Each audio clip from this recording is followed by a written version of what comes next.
Hello, and welcome to the Steps to Happiness show on Soul Livity TV. I'm your host, Teresa Greco, happiness coach, author, editor, writer, educator, and Reiki master. Are you ready to feel the love, peace, and happiness that exists within you? Then the Steps to Happiness show is for you. On my show, my guests and I explore the latest physical, mental, emotional, and spiritual well being practices that can help you to realign with the happiness within you. The happiness principle for today's show is releasing trauma to return to self. No one person is immune from trauma. We have all had something happen in our lives that left an emotional scar. Trauma, as defined by CAMH, the Center for Addiction and Mental Health here in Canada, is the lasting emotional response that often results from living through a distressing event. Experiencing a traumatic event can harm a person's sense of safety, sense of self, and the ability to regulate emotions and navigate relationships. Traumatic events can be difficult to define because what may be difficult or traumatic for some people is different than for others.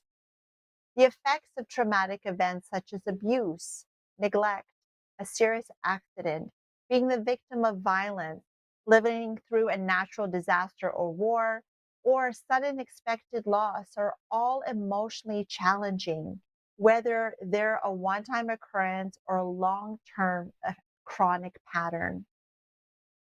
Many of us carry emotional baggage, a term you've probably heard before, around with us. It's a term that's occasionally used to explain the phenomena of carrying prior trauma or negative experiences into one's life, both personally and professionally. It can affect the way you think about yourself, how you react to stress, your physical well-being, and your relationships with others. You can sometimes notice this monkey on your back in someone's posture and attitude, as if they're bearing an unpleasant burden. To some extent, everyone carries unprocessed emotions from their past experiences. Emotions that aren't dealt with don't simply vanish. We carry them with us in our physical body, and they manifest as various forms of disease and dis-ease. Where and how the disease shows up can give you an indication as to what may have created the ailment. Louise Hay pioneered the concept that illness, however mild or severe, is an indication of your emotional state caused by your thoughts and focus. In her book, You Can Heal Your Life, Louise outlines the causes of physical symptoms and the affirmations one must repeat to heal the illness. For example, Louise believed that allergies were a symptom of denying one's own power in their life, or colds, which occur when too much is going on at once and there's mental confusion and disorder. Reflecting on what might be happening in your life, how you're showing up, how you're feeling, and if you're loving and honoring yourself the way you should, can help you to figure out what you need to work on releasing in order to heal the illness. An effective strategy for trauma therapy is cognitive behavioral therapy, or CBT, where clients learn to identify, question, and change the thoughts, attitudes, and beliefs related to emotional and behavioral reactions that cause them difficulty. By becoming aware of the thoughts during unsettling situations and recording them, people learn that how they think can contribute to emotional problems such as depression and anxiety. CBT helps to reduce these emotional problems by teaching clients to identify distortions in their thinking and to stand back and question their beliefs and thoughts, to consider them from different points of view, and rather than just believing them to be facts. Ultimately, it's important that we acknowledge the trauma, rather than trying to hide it under the rug or put it into the closet.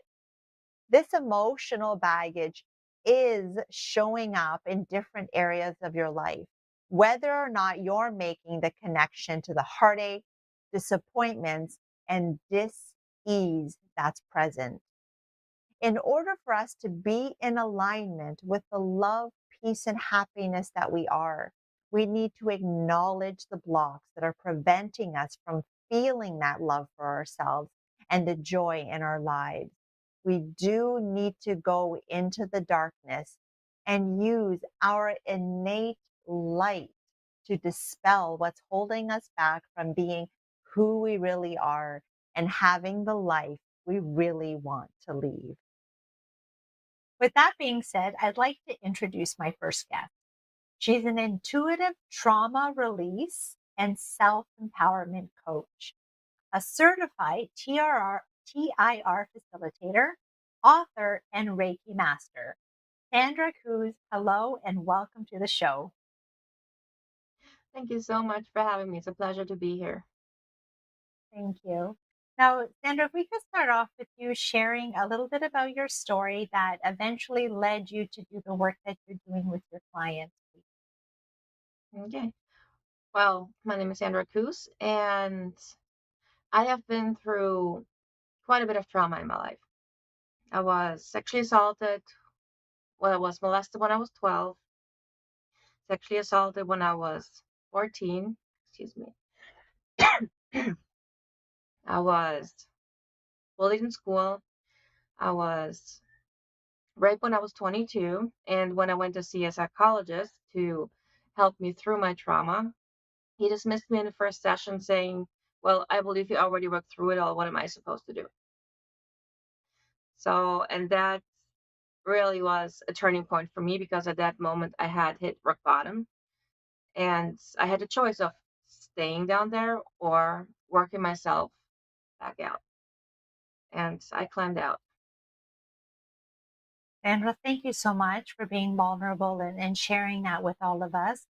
Because that's difficult. I know in the intro of the show, I mentioned that we're all have trauma to some degree, and that none of us are immune. But some of our some people's trauma is definitely deeper and more traumatic than others. So thank you so much for sharing that. Now, as a coach with the work that you're doing, and I guess it was in your own healing that you also adopted different principles and practices that you now use with your clients. Is that true? Yes.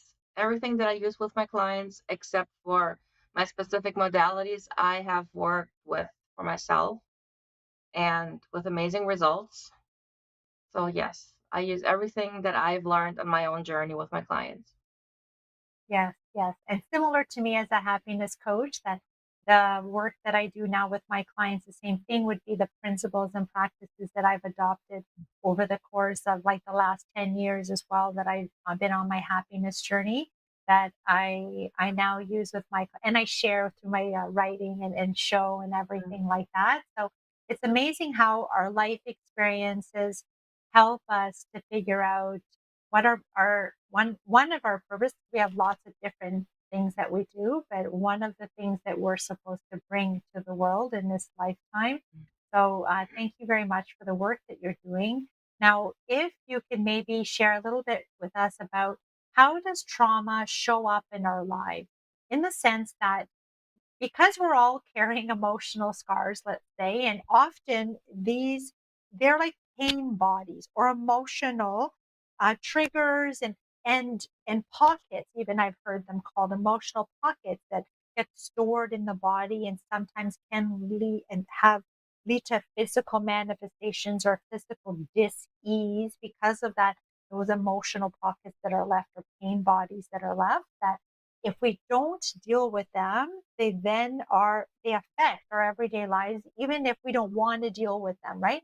Even though we're stuffing and tucking, they come up, something gets triggered, they come up, and we're like, oh, I'm not dealing with that. And we just stuff it down. But they coming up, they're bubbling up for healing. But a lot of us don't want to look at it. And so because of that, it's showing up in our everyday lives. So how does how can we know if the trauma that we're stuffing and tucking is actually re- being reflected in the lives that we live? How can we know that? Well, for one thing, I have never met a trauma survivor who wasn't a perfectionist. Mm, Because when we had experienced trauma in any shape or form, it's as if the rug has been pulled out from underneath us, which means we were out of control. Whatever happened, we had no control over that. And so that's the first part of trauma, is that we feel we have no control. And so we try to compensate. And for most people, that's mm, perfectionism, that's feeling the need to be in control, and a lot of times OCD. So that's the very first mm, part. So if you ask someone who's a perfectionist if they had trauma, 9 out of 10 times you get a yes. mm. Then Very a lot of interesting. time, a lot of Please times continue. you, right, a lot of times you see people who are very closed off. They don't allow anyone close, and they're protecting themselves, or they're very get agitated very quickly, or dismiss things, or judge people. All these things are based in trauma. Normally when we see someone who's mean to someone else, or not very nice, well, or just misjudge a situation, we judge them. But once you healed your trauma, you go back and say, okay, what happened? What happened to them that they are like this? Because we're not born like that. We're made to act like this. And it's all a protective shield that we put on so that we protect ourselves from not getting hurt again. And that's where the emotions come in, and triggers. I mean, I see triggers as a guiding light towards what really needs our attention, what we need to heal. I always tell my clients the negative emotions are so much more important than the positive ones. The positive emotions are a gift, but the negative emotions tell you what you need to give attention to.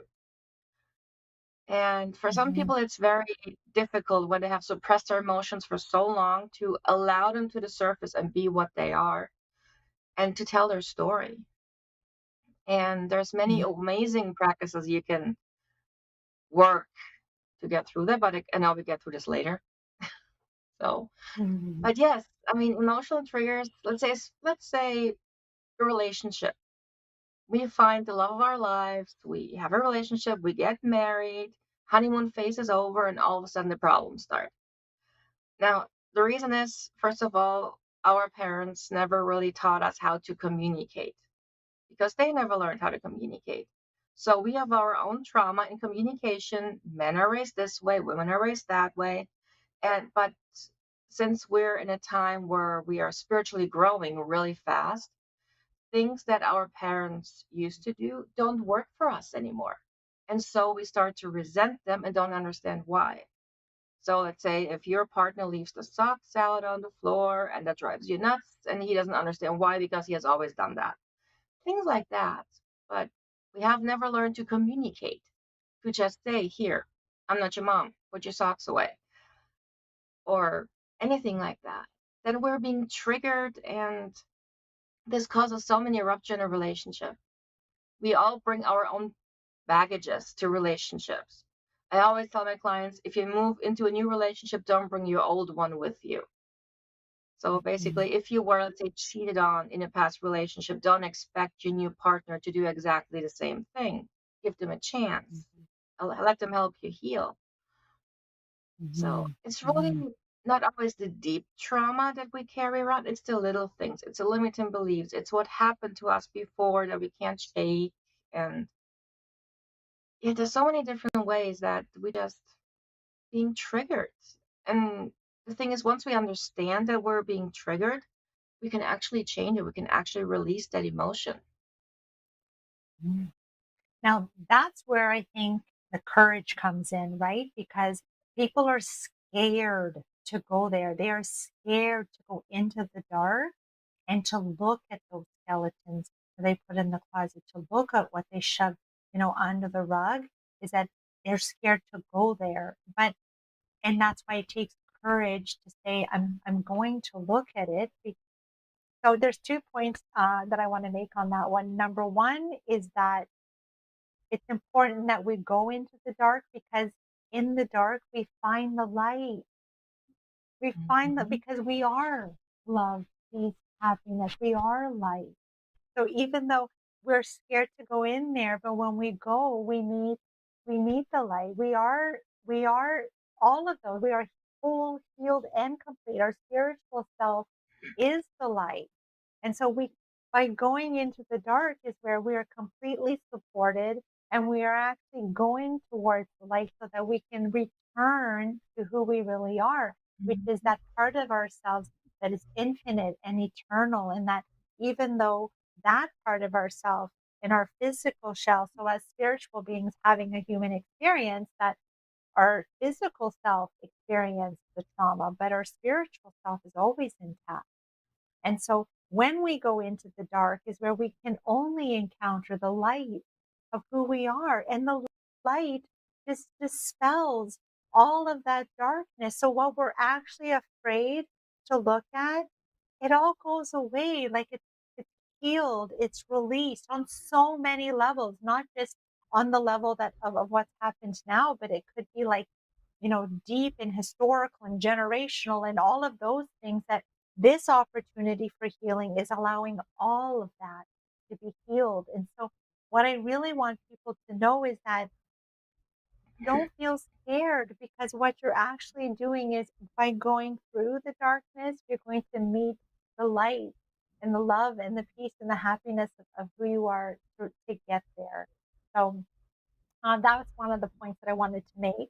The other point I wanted to make is that to do with happiness is that if we looked at happiness like on a scale, that on one side is our happiness, how happy we feel in our life, and on this side is our trauma, our rejection, our shame, our guilt, our mistakes, all of the bad Mhm. things that we carry around as baggage, as you said, is that people, if you ask them that are carrying baggage, are you happy? Yeah, I'm happy. But their happiness is only in relation to how much trauma is on this side of the scale. However, what happens is when you remove and deal with and let go of some of this trauma, what happens is the happiness actually goes up on this side. So all of us are limiting the amount of happiness that we can feel by the amount of baggage that we don't look at and we continue to carry. So it is so important that we deal with this, so that this side, that we can actually live happier lives by dealing with this stuff. Now, in your work, what I wanted to get into, as you said, there are many ways that we can deal with the trauma. Can you please go through some of the modalities that you do with your clients that you find are effective to help us to do that, please? Sure. Well, I work with my clients on many different levels depending on what they need. Some people really have still deep trauma, and then I start with a modality called traumatic incident reduction. Now, I always joke about that. It's the most amazing modality no one has ever heard of, because really no one has ever heard about it, even though it's been around since the 1980s. And this modality is specifically designed for people with trauma and PTSD. And it helps to release trauma gently, yet pretty quickly. And this is one modality that I use. Then, of course, I use Reiki. Then I'm using transformational coaching. So we're basically work with clients who don't have that deep trauma left, who already did some of the work and just have a little bit to release, or limiting beliefs to shift, get them out of their comfort zone, to have courage and challenge themselves. And then I also use the Akashic records if I see ancestral trauma. So patterns that go through generations that can also keep us hostage without us realizing it. I don't know. I've moved through that myself in the past 2 years. I've done a lot of healing work on my ancestral line, and I could not believe how much I actually released that wasn't mine. So it's Mm. a very amazing work. And I can imagine doing anything else. That's very interesting to think that it's not only our own baggage that we're carrying, but it's past life baggage Hmm. and baggage from our ancestors as well that we're carrying. Yeah. Yeah. And that we've come here to heal. Like part of the work that on a soul level, in order for us for the soul to learn, grow, and expand, that we've set up situations. We have set up situations in this human experience that are going to trigger, as you said, that healing to happen. And Mhm. lots of us don't want to do it, right? We're scared to do it. And so it it's so what do you say for those people that I'm sure that you might have clients that get to a point where you see some resistance, that it's like All the they don't time. want to break down all the barriers, as you said, right? Of that we use to protect ourselves. How do you convince, or how do you get someone to feel vulnerable and authentic enough to, right, to be who they really are, their trauma and everything, to bring the walls down, to allow for the healing to happen? Well, there's different ways that I can do that. First of all, I help them understand that what they believe the trauma is really isn't, because most people think trauma is the story. And so they believe the only way to heal is going back in time and make the story not happen. But we're not quite there yet scientifically to actually do that. And I don't think it would be such a good idea. But yeah, I tell them that it's not the story, it's that we are holding ourselves hostage, because the story is part of our life story. It will never change. But our emotions that are attached to it can change. So I Mm, try to explain to them that everything they want is already within them. It's just buried underneath all the trauma and the limiting beliefs and emotions. And the more they release the trauma, the more their own true self is coming to the surface. mm, Now, I really like what you said about finding the light, because in my book, The Acknowledgement, I talked to my abusers, and I told them that you instilled a darkness within me that helped me discover my light.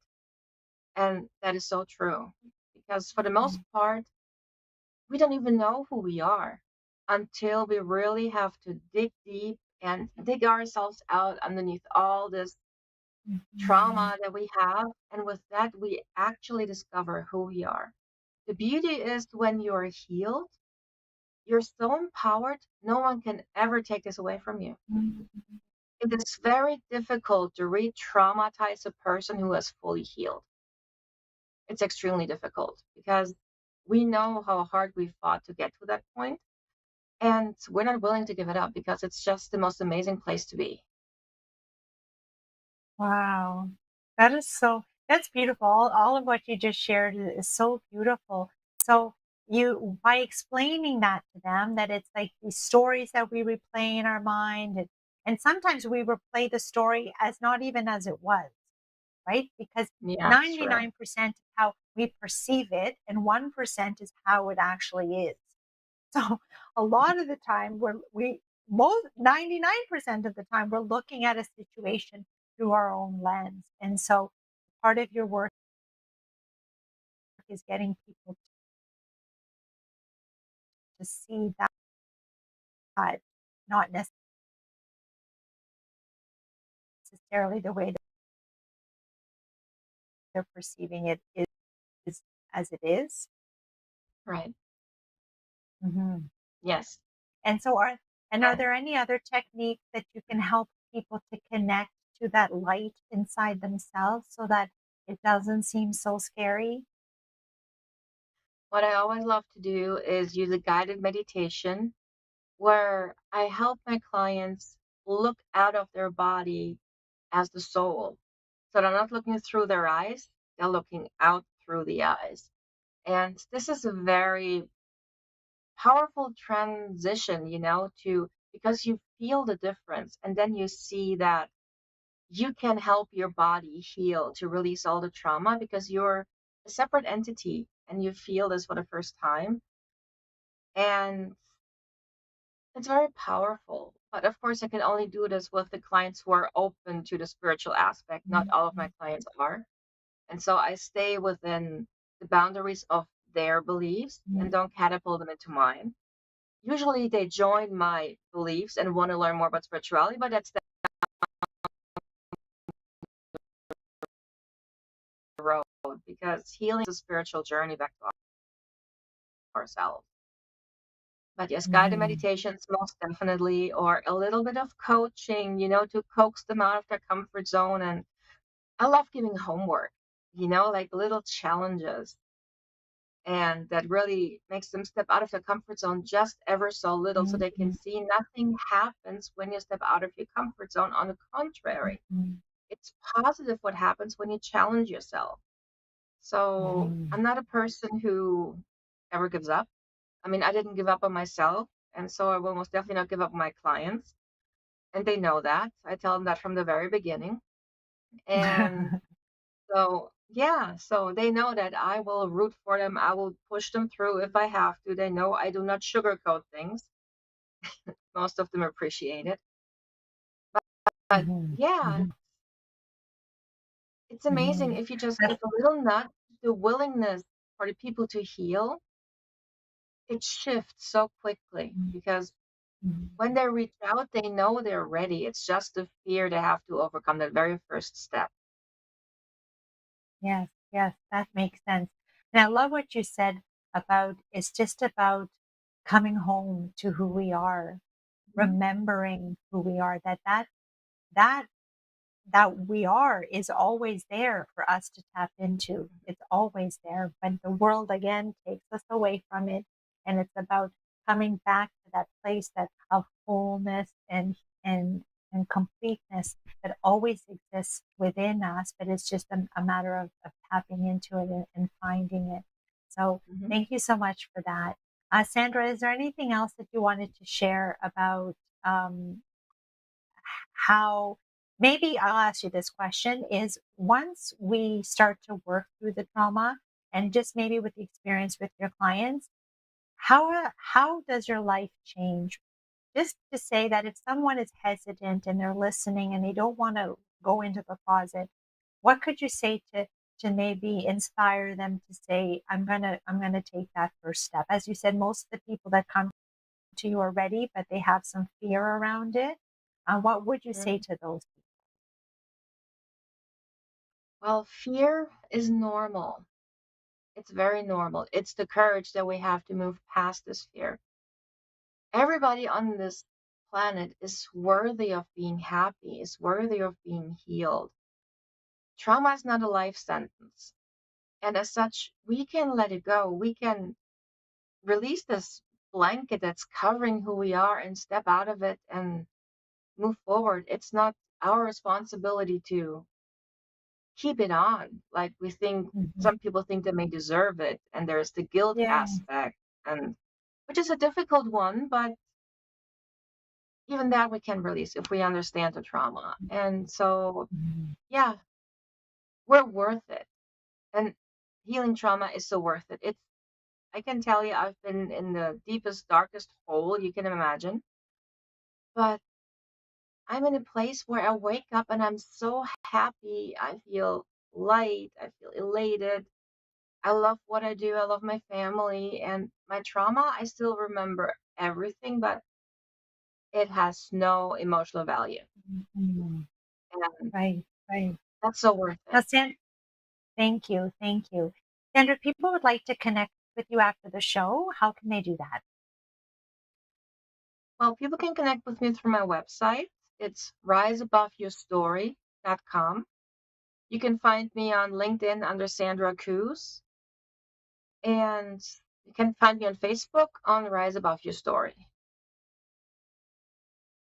Awesome. Now, Sandra, thank you again so much for being on the show today and sharing your thoughts about why it's important to work through our trauma so that we can live the lives that we truly deserve. Thank you so much for having me. It was wonderful.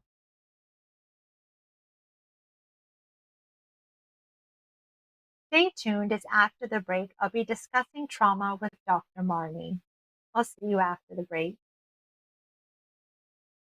6 years ago, when I started Solivity, my vision was to support everyone in improving their life through the discovery of their passion and purpose, so they could become the best version of themselves, to battle fear and ignorance, and create a better world today. Get inspired to live your passion and purpose. Visit solivity.com now.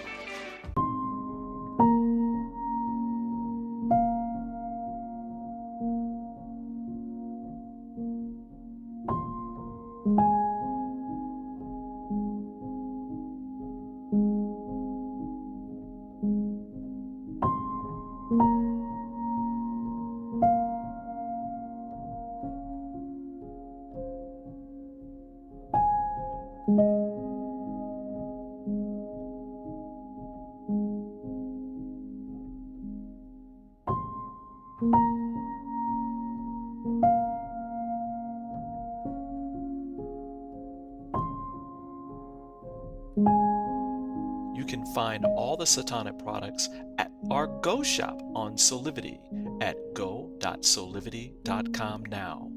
Shop for beauty products, skincare, hair care. It is all there at the Go shop. Go shop Solivity. Have you ever asked the question, if I was to be anything, what would I be? Regardless of money, regardless of status, beyond popularity and fame, living your passion, feeling your life has purpose. Solivity is a space to nurture that which lives in all of us. A place where work can become play, and doing what we love creates the dreams of a lifetime.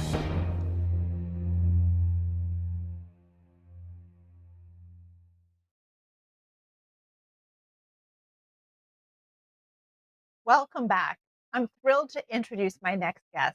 She's an award-winning author, speaker, and educator, Dr. Marni Hill Foderaro. Hello and welcome to the show. Oh, hi, Teresa. Thank you so much for having me on Steps to Happiness. Now, Dr. Marni, if we could begin by you sharing your story with us that eventually led you to do the work that you're doing, please.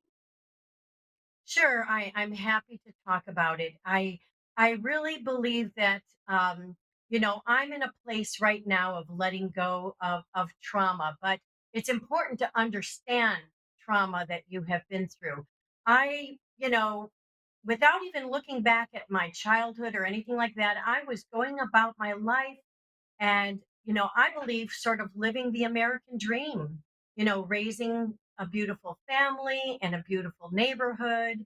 I was in a career that I just absolutely loved as a teacher, which I retired from after 35 years. But, I was going along fine. And I knew that there were some things in my relationship with my now ex-husband that just did not add up.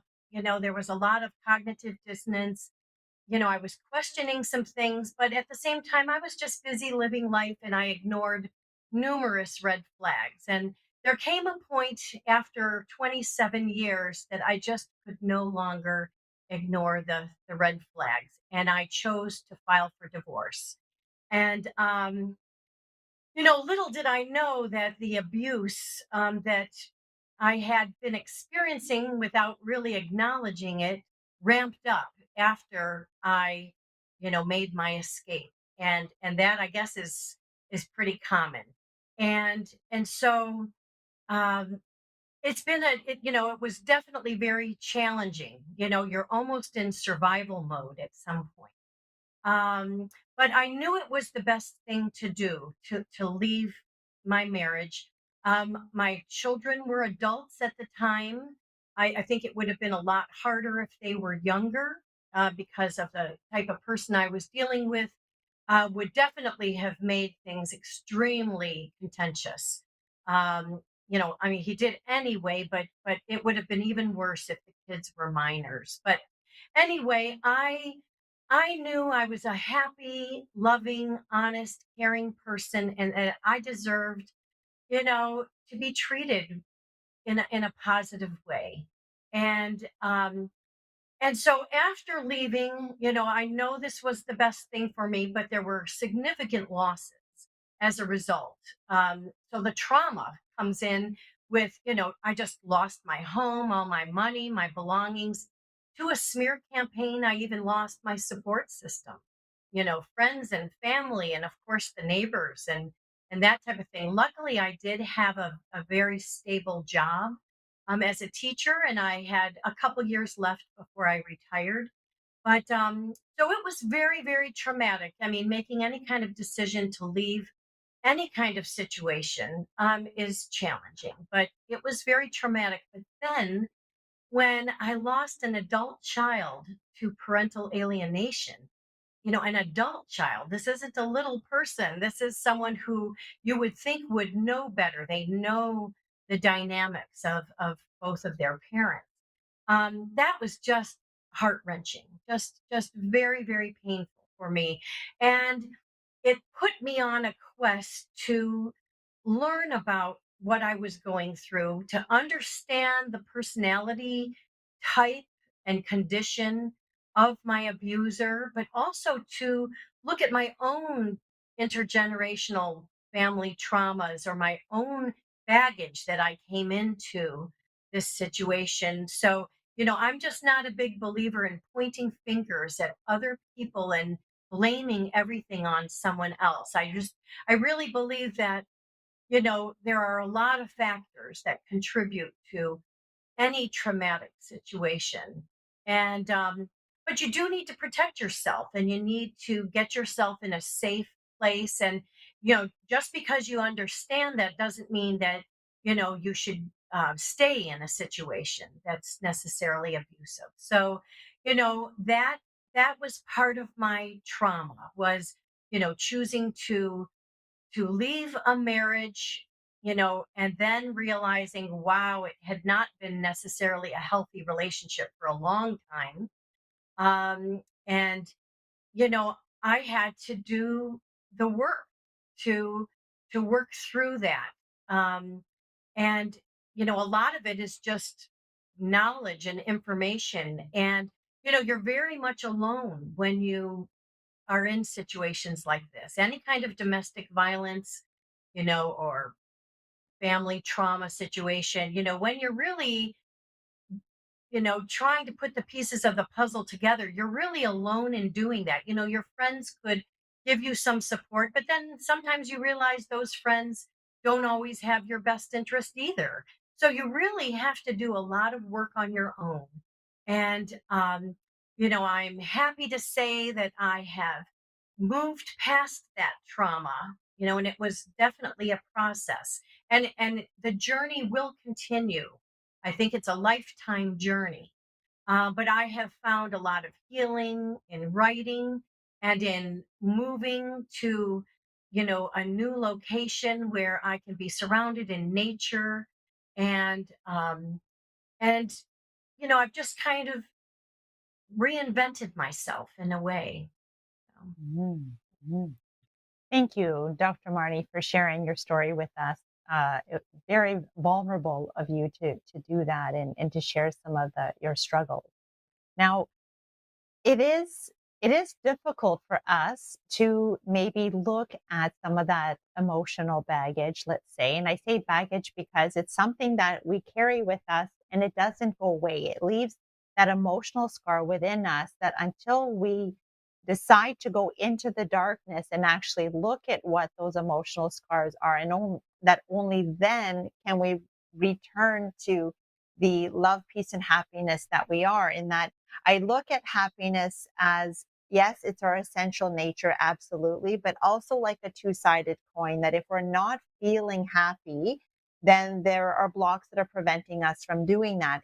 And holding on to trauma and not healing from it and putting it under the rug or putting it into the closet does prevent us from feeling that happiness. And so it does require that we look at it and we start to heal. Why, in your opinion, do you think that it's important for us to work through our trauma? Well, very much what you said. If we don't work through the trauma, then we continue to carry it with us, with all our future relationships or even present relationships or situations that we are in. So, it's very important to acknowledge it. And that's a very hard thing to do. Like, I love my family. I love both of my parents. My mom has transitioned many years ago, but I had to come to terms with their relationship was not that healthy. And I saw so many similarities in how my dad treated my mom with how my ex-husband treated me. And that I tolerated so much because that's kind of what I knew, I believe. Um, and and so, you go through your life in these relationships thinking that they're healthy, even though there's some things that are just concerning, some things that are said that are hurtful and harmful, and you know, but they're balanced lots of times with positive. So you keep Mhm. going along. I know so many people in the abuse recovery say that no contact is really what you have to do. And I understand that, but sometimes, it's better to do more of a low contact where you kind of know who you're dealing with and what the scenario could be, but you don't necessarily have to, cut all ties. I'm still navigating that, to be honest with you. I'm still navigating that with my own family, but I didn't even really look at my own family situation and my own childhood growing up until after I had experienced abuse and alienation.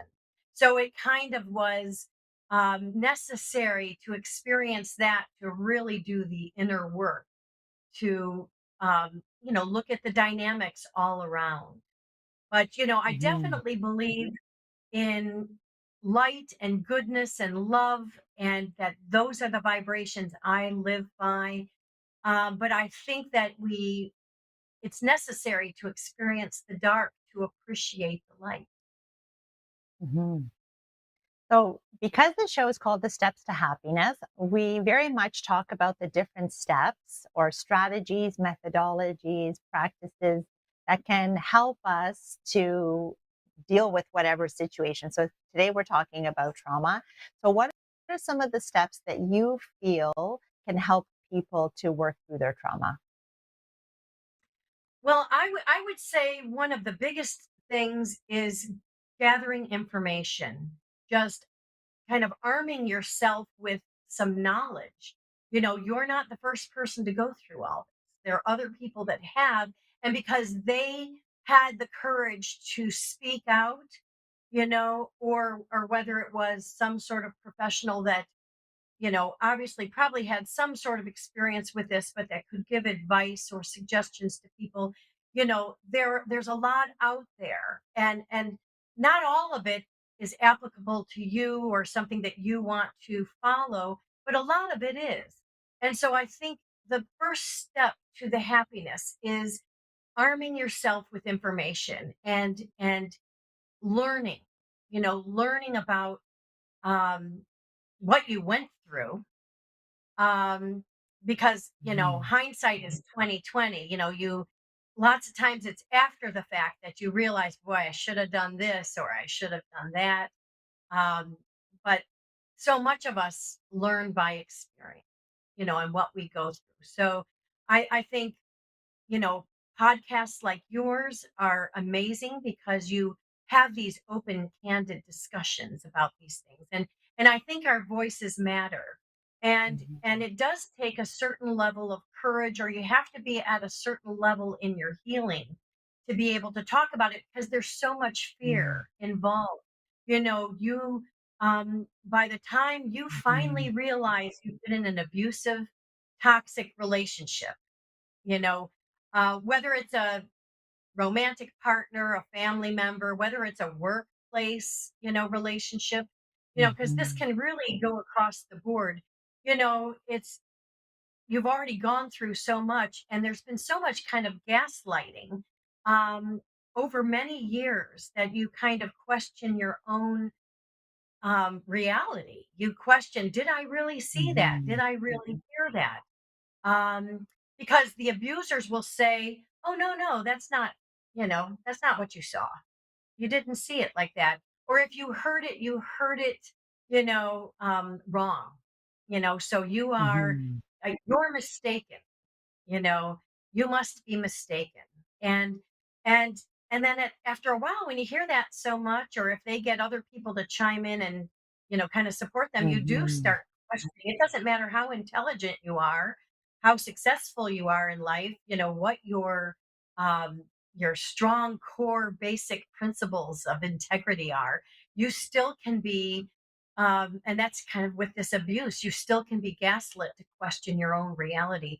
So I think that the first step to happiness, and there's many of them, but I think is arming yourself with knowledge. And we'll get into this maybe a little bit later, but I have a 4-book series called True Deceit, False Love, and the first book in that series is 15,555 terms and phrases on domestic violence, narcissistic abuse, parental alienation. So these are just terms. There's no definitions or anything, because really, how to learn about what you've gone through is to do the work, to do the research. And so these terms are kind of thrown around, and there were many terms I did not know. That was part of the reason for starting the list. But doing the research, you're able to connect the dots to your own experience and make it personal. So I think knowledge is one of the, gaining information and knowledge is one of the first steps that's so necessary. And also learning about, the personality types of your abuser. They are undiagnosed. Many of these abusers don't think anything is wrong with them. They are people that do point the finger and don't have the empathy, to look inward at their role in Mhm. relationships.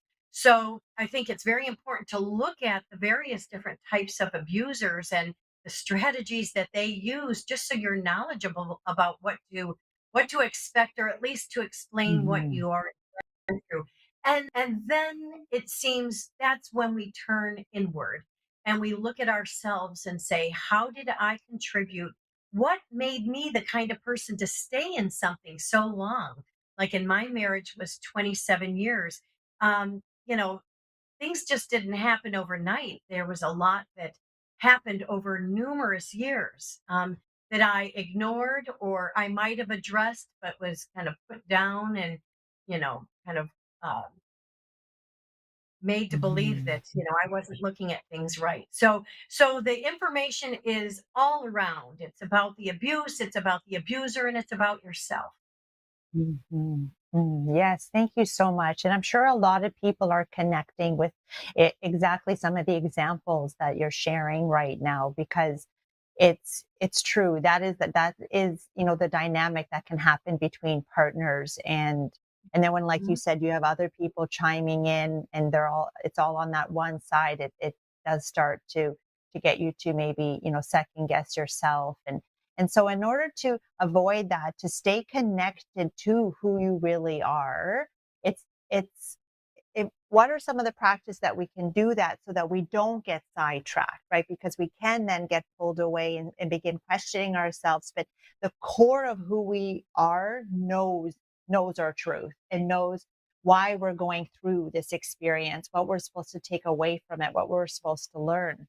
So it's how do you recommend that we stay connected to our own truth and what we're feeling and not allow that to happen to us? Wow, that's a fantastic question. And I really believe that it's a process. So it's not just you can do this, this, and this, and then you're good. I think it definitely is a process. And how we react in many ways in the beginning could just be we're in survival mode. We're looking out for our basic shelter, food, Mm, transportation, you know, basic needs, and then you can slowly work um, your way towards doing some things for self-care and self-love. And that's, in some ways, that's an overused term. People say, oh, just practice self-care, and that looks very different for so many different people. mm, But if I look at my own situation of what I did, basically it was survival at first, try to get myself into a safe place. And then I also still had a job, and still, at least for a while, had my adult children in my life. So I had their needs to look out for. Um, and then I certainly wanted to take good care of myself. Like, so just making sure you're eating nutritious, organic food if you can. Put good things into your body. Um, exercise in a way that's comfortable for you. Make sure you get some restorative sleep. mm, Um, but then you start to realize, what are some passions that you had? What makes you happy?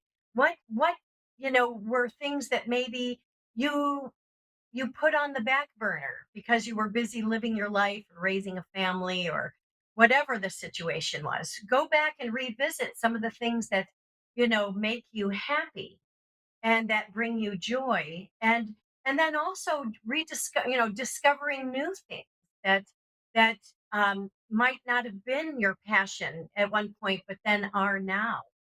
So realizing, so taking care of yourself from the inside out. And in my case, a change of scenery was really great. I moved from the Chicago suburbs, which I loved, and that's where I lived my whole life. I'm someone who loves the seasons, and definitely was very happy there.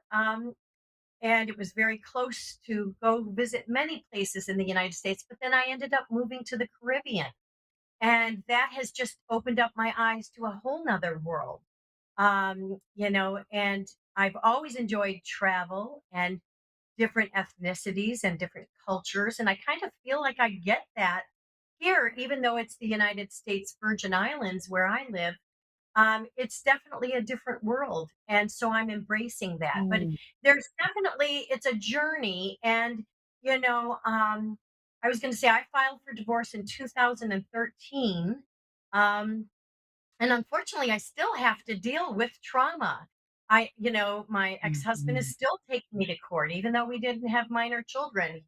It's just they love the chaos, they love the drama, they want mm, you to be unraveled and unhappy. But it's not mm, happening because I am a happy person, and I have found some mhm, passion, and I'm taking very good care of myself.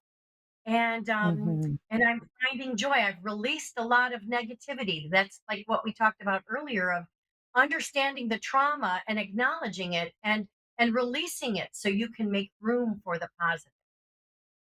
mhm. Thank you so much for everything you just shared. There was so many amazing points in that it's important for us to love ourselves enough for us to take the steps to rise above even other people's behavior. And because even when they're behaving the way they are, it's always more about them, not really about you. And so that's why if we don't care for ourselves, who's going to? We have to do that for ourselves. And so it's wonderful to see that you've taken the steps that you have in order to love yourself the way that you need to.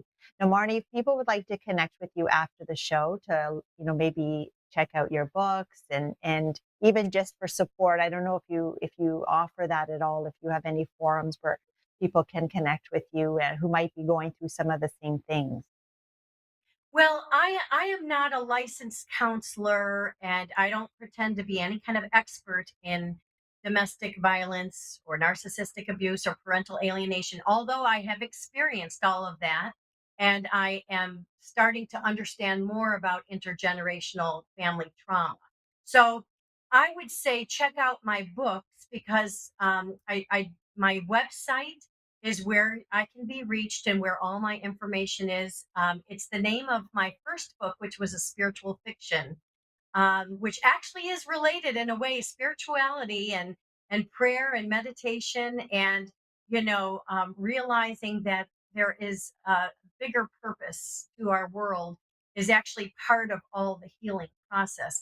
But Mm. my website is www.godcametomygarage.com.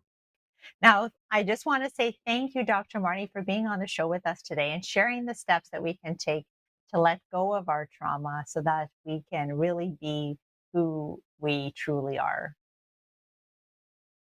I'm going to leave you with the thought for the day. The happiness principle for today's show was releasing trauma to return to self. The self I am referring to is the part of us that is always whole, healed, and complete. It is the part of us that was never hurt, never damaged, and never broken.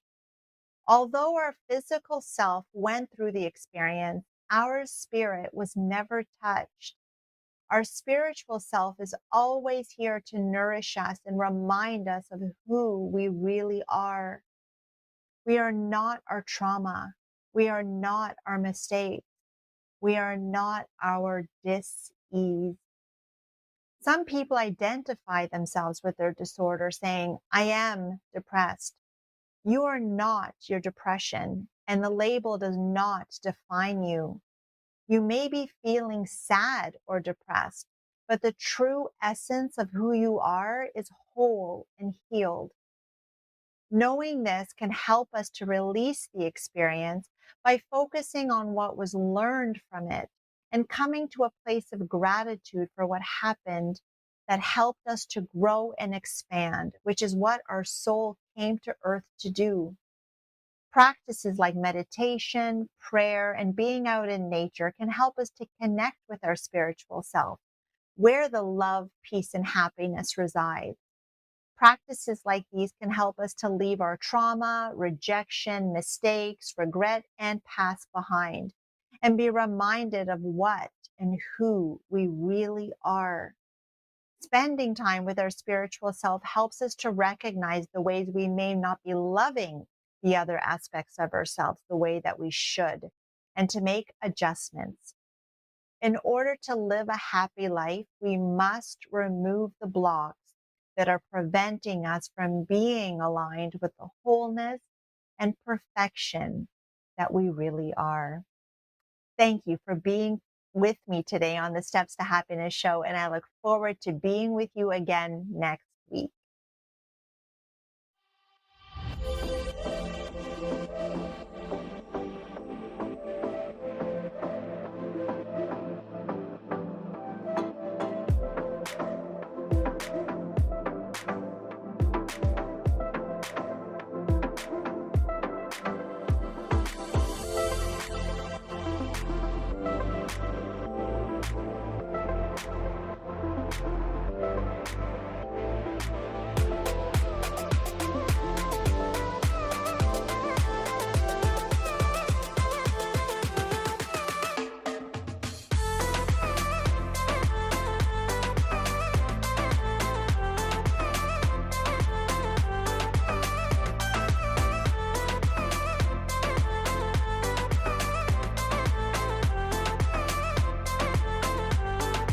To connect with Teresa Greco after the show for coaching, workshops, and speaking engagements, you can visit her website at teresagreco.ca or by email at stepstotruehappiness@gmail.com or follow her on Instagram at Teresa Greco_steps to happiness or on Facebook at Steps to True Happiness with Teresa Greco.